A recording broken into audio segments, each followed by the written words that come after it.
Before you begin, remove the access panel and the drives cage. Removal. Carefully snap off the antenna connectors from the wireless LAN board. Detach the Phillips No. 1 screw, securing the wireless LAN board in place. The board will pop up.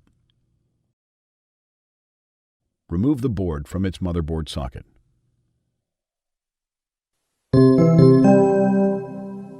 Replacement.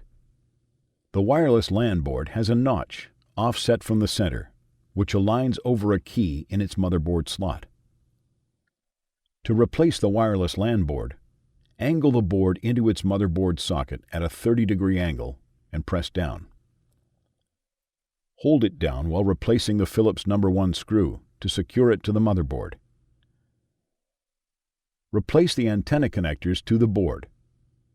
The antenna connectors are labeled 1 and 2 and should be connected to the corresponding 1 and 2 labeled ports on the wireless LAN board. Note: the front antenna is antenna 2 and the rear antenna is antenna 1.